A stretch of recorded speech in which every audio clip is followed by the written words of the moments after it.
It's now very clear that the Nikon Z6 Mark III is coming on June the 17th at 8 a.m. Eastern Daylight Time. We have a scheduled event. We have a teaser video. But what are the capabilities and who is the camera aimed at? The Nikon Z6 Mark III isn't necessarily being designed to be a better camera to the Nikon Z6 Mark II as much as it's being designed to be a better camera than the Canon EOS R6 Mark II and the Sony a7 IV. Because to be relevant in the marketplace, to grow in terms of market share, to get more attention and to generate more revenue and more sales, it does have to be better than the competition in terms of value and capabilities. Taking a look at the image sensor, the Canon EOS R6 Mark II has a 24.2 megapixel sensor. It's not stacked and it's not backside illuminated. Whereas the Sony a7 IV has a higher resolution sensor of 33 megapixels and a backside illuminated sensor. Whereas the Nikon Z6 Mark III is designed to deliver a 24.5 full-frame mirrorless backside illuminated sensor. So closer to the Canon EOS R6 Mark II in terms of resolution, but with a backside illuminated sensor, and a far cry from Sony's 33 megapixels. The Canon EOS R6 Mark II is the camera to beat in continuous shooting at 12 frames per second mechanical and 40 frames per second electronic, although you're only going to get about 75 shots before the buffer fills up. The Sony a7 IV, well, it caps out at just 10 frames per second. And the Nikon Z6 Mark III, well, it's supposed to deliver 14 frames per second mechanical. That clearly beats the Sony at 10 frames per second, and in terms of electronic, well, 20 frames per second. Now that's considerably less than what Canon is able to do at 24 megapixels shooting 40 frames per second. However, it does have a mode where it's capable of shooting 120 frames per second, although that's cropped. It's very similar to what we see in the Nikon Z9, doing 120 frames per second at 11 megapixels. Turning our attention to video, the Canon EOS R6 is capable of doing 6K Apple ProRes at up to 30 frames per second. So all the basic frame rates, 24, 25, and 30. The Sony a7 IV, well, it caps out at 4K 60 frames per second. And doing 4K up to 60 frames per second is what we consider to be the very minimum. I mean, after all, that's what the competition can do today. However, Nikon Rumor says that the Nikon Z6 Mark III is going to be capable of delivering 4K up to 120 frames per second. And doing 4K at 120 frames per second up until just a little while ago was the domain of cameras costing in excess of $4,000. The Canon EOS R5, the Nikon Z8, the Nikon Z9, and it's a very, very small group of cameras that are able to deliver 4K at 120 frames per second.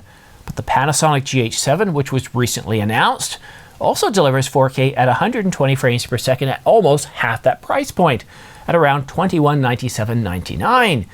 But Nikon Rumors goes even further, stating that in Full HD, 1920 by 1080, the Nikon Z6 Mark III is going to be able to deliver, are you ready for this? 240 frames per second. That's pretty fast. That's faster than anything else that I'm aware of on the market right now in the stills hybrid camera market. And doing 6K up to 60, 4K up to 120, and 1080 up to 240 frames per second, assuming it does things such as RAW and All-I, and offer other codecs supporting H.265 and H.264, well, that would clearly have the Nikon Z6 Mark III dominating the competition, at least in video specifications, in this market segment. And another very important capability is that the Nikon Z6 Mark III is going to have a full-size HDMI port, improved dynamic range, improved EVF, and LCD, with one of the dual card slots being a CF Express Type B card slot. And that's really significant because even looking at Gen 3 card speeds, and I don't think they're going to do Gen 4 here, and it doesn't even really matter because you're not going to get any extra performance out of it, although offloading from the card will be a little bit quicker.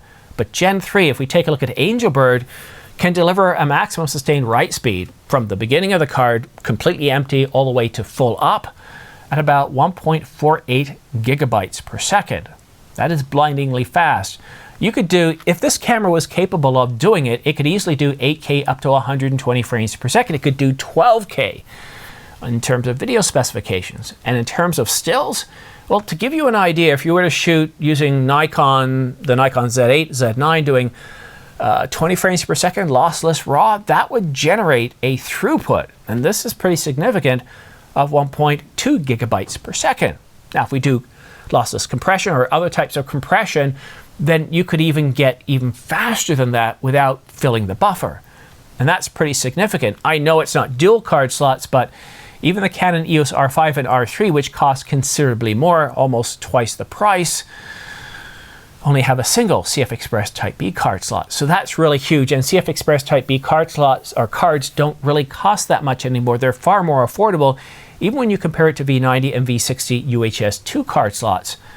Right now, I think you can get a 512 gigabyte card for $129, a 1 terabyte for $199, and a 2 terabyte for $449. And these are tier 1 providers.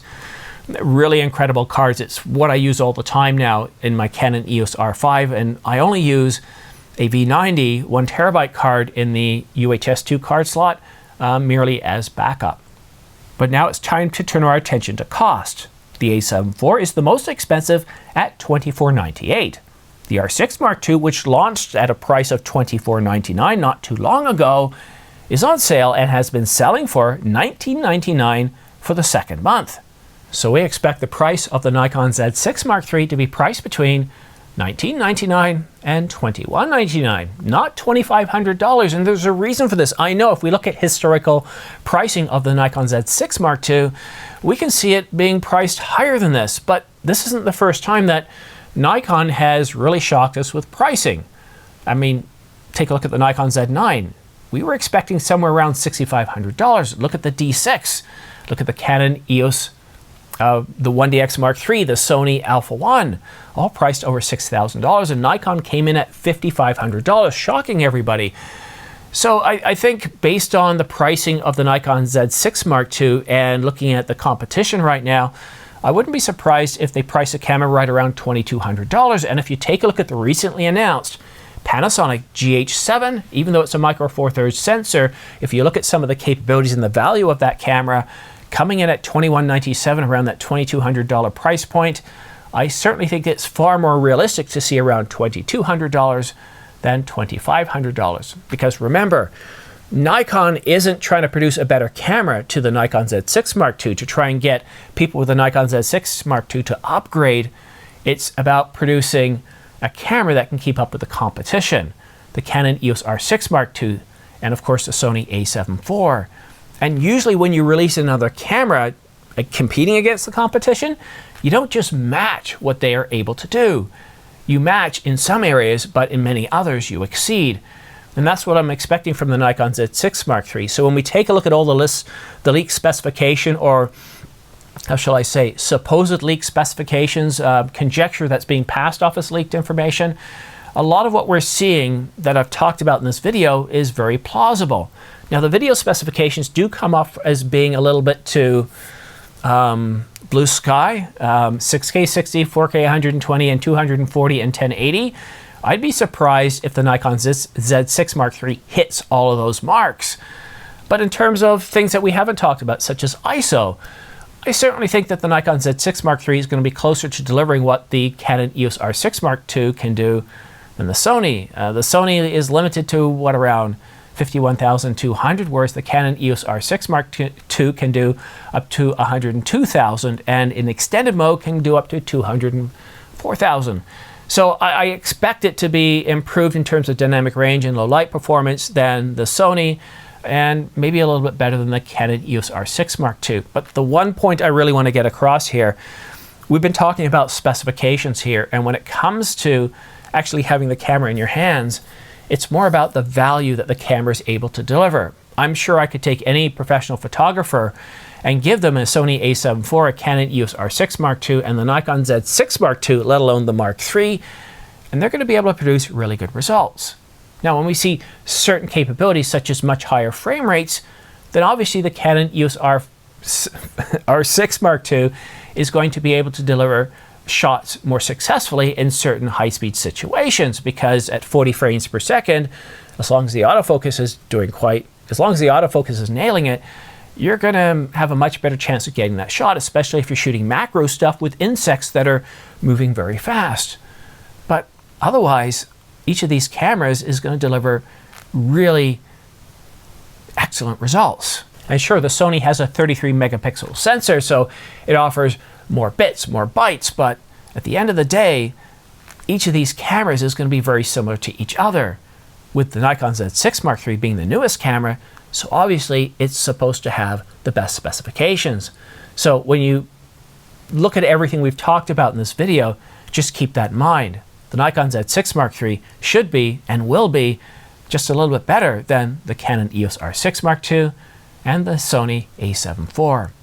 However, that doesn't mean to say that there isn't a bit of fear of missing out here. If you currently own the Nikon Z6 Mark II, or maybe you own a different camera, an older camera, maybe you own a DSLR and you're thinking of getting into the space, well, there's something... I need to draw your attention to some sales that are going on right now because it can really help you save some money if you don't need the latest and greatest. If technology from just a few years ago is more than sufficient, take a look at the Nikon Z6 Mark II because it's currently $1496. The Canon EOS R6 Mark II is also on sale at $1999, and both of these are definitely a bargain. And again, for those needing the latest and greatest specs, remember, it's not the specifications that make the shot. It's the eye behind the camera, and that's what the clients are paying for. But let's turn our attention to what's happening next week. The Nikon Z6 Mark III will be announced on Monday, June the 17th at 8 a.m. Eastern Standard Time. And I'll be providing live coverage with my guest panel starting 1 hour before the announcement. We'll take a look at the latest leaked specifications, the latest leaked pricing that has probably come out over the night before, and we'll talk about who this camera is designed for, how well it's going to compete against the competition. And that's why I already have the smart pre-order links in the description down below, because I get a sense that this is going to be a top-selling camera. It's going to be very successful. And usually what happens during the announcement is the pre-order links are available. Nikon will announce the body, and maybe the body with a kit lens. And then retailers like Adorama and B&H will decide, okay, well, let's offer up other kit packages with these lenses, and we'll throw in a free camera bag, maybe a free memory card and card storage. And you'll be presented with maybe 5 different pre-order packages at B&H and Adorama. Well, the problem with that is it can take you several seconds to look at each one, and during that time, other people are hitting the pre-order button, and you're falling down further in the queue. So by presenting you with these smart pre-order links, go ahead and copy those links down, put them in your browser, bookmark them.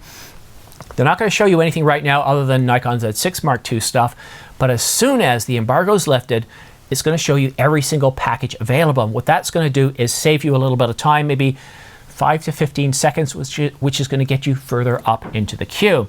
And if you do use these smart pre-order links or any of my affiliate links in the description down below, just be aware that I can make anywhere from 2 to 12% as a commission back. It doesn't cost you anything extra. You don't have to fill out any forms. You don't have to put in any codes. It just takes you directly to Adorama or B&H where you can pre-order those cameras. However, if you're not in the United States, you're probably not going to be able to use those pre-order links. And what I suggest you do is reach out to your local camera store and see if you can hop on their wait list so you can get your camera a little bit before anybody else. And I want to say a big thanks to all of you in the past that have used my affiliate links, my pre-order links, especially last week for the Canon C400 and the RF 35mm f1.4. It's very much appreciated. That's what keeps this channel going. It's one way to support this channel where you don't have to pay any money out of pocket. You get a great deal. You get some great new cameras, lenses, and accessories, and it really helps this channel grow. So the best of both worlds. And thank you to everybody who's been supporting this channel over the past 5 years. It's hard to believe I've been doing this for 5 years now. I'm looking at retiring in 5 years, and when I look at that time frame, it just seems like it's gone by so quickly. 5 years. They do go by in a blink, don't they? Really, it's amazing. Hard to believe that I'll be retiring in about 5 years.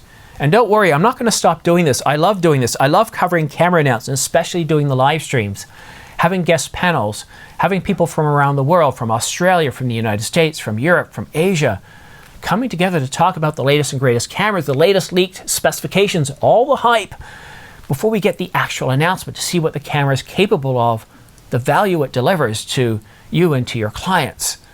That's what I find really exciting about this. Sure, I shoot with Canon, but I like the latest and greatest tech, and while it's very expensive to switch platforms when you consider all the lenses that I have, I want to see Nikon deliver the best possible camera in the Z6 Mark III, because as Canon and Sony are looking at this and seeing the response, they're tweaking how they deliver or design the Canon EOS R6 Mark III and the Sony a7 IV. Competition is great.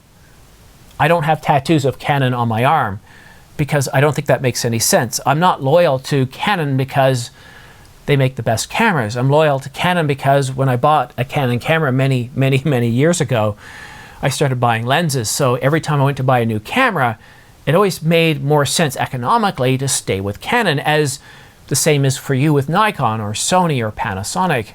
Very few of us jump ship every few years and get the best camera. Quite often we get the best camera for us and the best camera for our clients. All I want to say at this point is thank you so much for tuning in. I wouldn't be surprised if more leaked information comes out validating some of these specifications over the next 7 days as we get closer to that announcement. And don't be surprised if information drops on the weekend. It's pretty rare that we actually have a Monday announcement, and so for that very reason, I wouldn't be surprised if stuff starts dropping on Saturday and Sunday. But that's it for now. Thank you so much for tuning in. Have yourself a great day, and we'll see you again soon.